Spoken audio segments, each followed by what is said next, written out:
প্রথম বলটা হাঁকালেন পার্থ, ঠিকঠাক টাইমিং এবং এমন শটের গন্তব্য একটাই, বিশাল ছক্কা।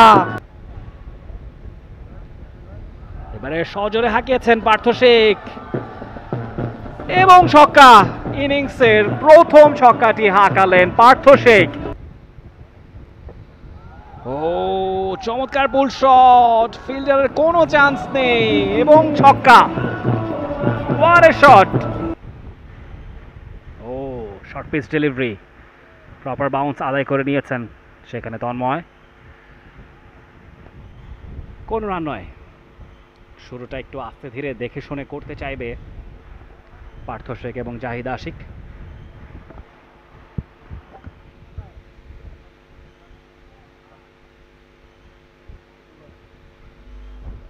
চমৎকার ডেলিভারি, প্রপার ইনসুইং আদায় করে নিয়েছেন, বাউন্সটাও রেখেছেন।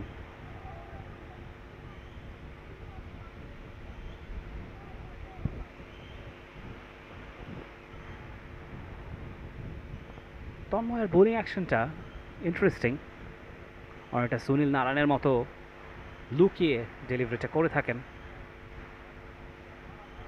ও এবারে অবশ্য পুল করেছিলেন পার্থ, রান পাবেন, ওভার থ্রো হয়েছে, ব্যাকআপ ফিল্ডার আছে। পার্থ এবং জাহিদ কোনো তাড়াহুড়ো করতে চাইছেন না, 138 রানের লক্ষ্য, একেবারে যে সেটাকে পাহাড় সম বলবার সুযোগ আছে তা নয়, ভেরি মাচ অ্যাচিভেবল।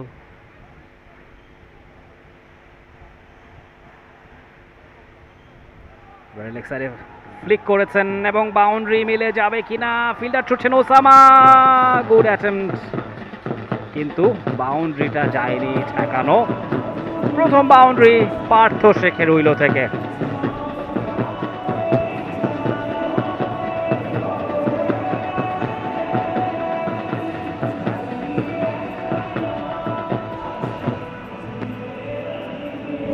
চমৎকার শট, কবজির মোচড়ে বাউন্ডারিটি হাঁকিয়েছেন ওসামা, জান প্রাণ দিয়ে লড়েছেন এবং বাউন্ডারি লাইনের বাইরে থাকা গণমাধ্যম কর্মীদের উপর আছড়ে পড়েছেন। বলটাকে অবশ্য ঠেকানো যায়নি সেখানে। গুড কামব্যাক তন্ময়ের, এবারে বেটার লাইন লেন্থ মেনটেন করে বলটা করেছেন।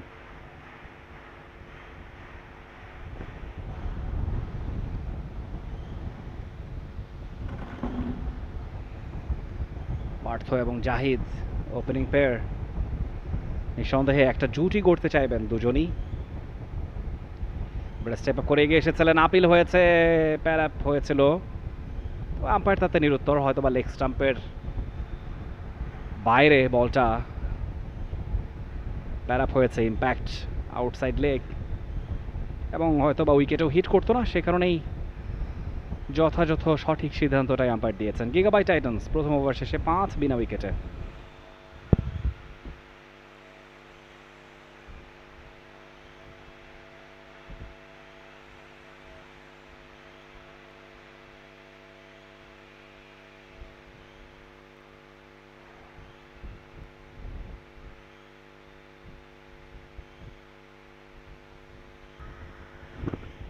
চমৎকার শট, লেগ সাইডে ফ্লিক করে দিয়েছেন এবং বাউন্ডারি, ফাইন লেগ রিজন দিয়ে বলটা সরাসরি চলে গেছে সীমানা পেরিয়ে পার্থ রইল থেকে। দিনের সেকেন্ড বাউন্ডারি।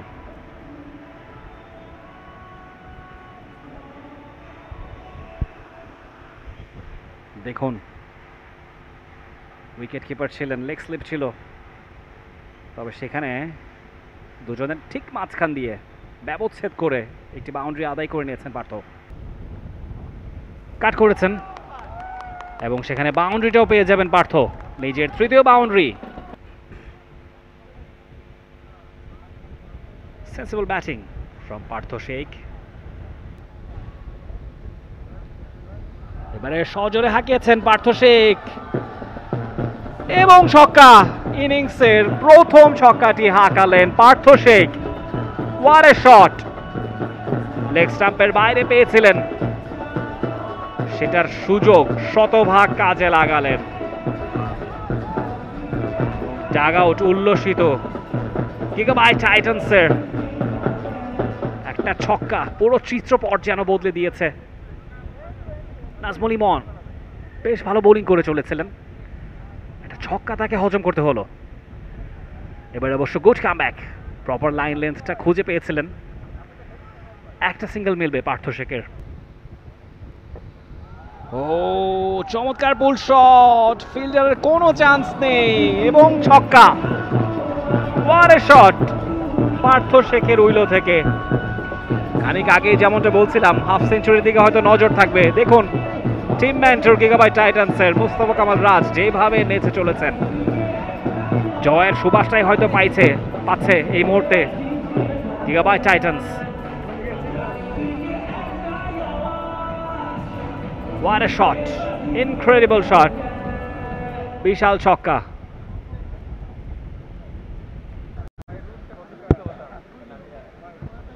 গিগাবাইট টাইটান্স কিন্তু একদম জয়ের খুব কাছাকাছি। দারুণ খেলছে দুই ওপেনার, পার্থ 49 এবং এই সিঙ্গেলের মাধ্যমেই ফাইনালের গুরুত্বপূর্ণ রান চেয়েছে পার্থর উইলোতে 45 বলে। তা জার্সি নাম্বারটা একটু ইন্টারেস্টিং, 1-2-1-2 12-12। দারুণ একটা 45 বলে 50 রানের ইনিংস। কারেন্ট রান রেটটা যেখানে প্রায় 8 থেকে সামান্য কম, রিকোয়ার্ড রান রেট 7-এর আশপাশ। দারুণ ব্যাটিংটা করছে বটে রান চেজে এই গিগাবাইট টাইটান্স।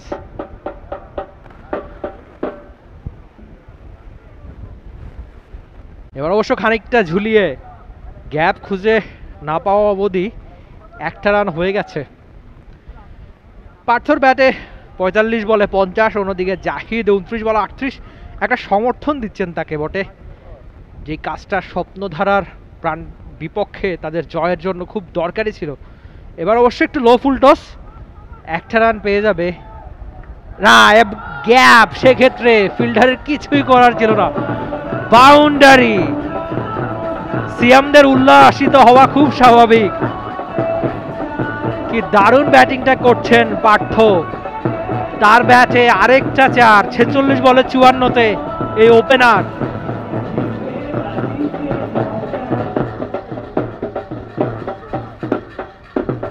এবার অবশ্য খানিকটা ঝুলিয়ে ক্যাচ হওয়ার সম্ভাবনা, না ফিল্ডার নেই সেখানে। একটা রান হয়ে গেছে খুব সহজেই। পার্থর ব্যাটে 47 বলে 55, জাহিদ 29 বলে 38। দুই ওপেনারে যেমন খেলা দরকার ছিল ঠিক তেমনই খেলছে তারা। রান চেসটা কত সহজ বানিয়ে ফেলেছে, বোর্ডে 100 রান পার করে। For more update, follow us on Facebook, subscribe our YouTube channel, get the latest update on www.daily-sun.com.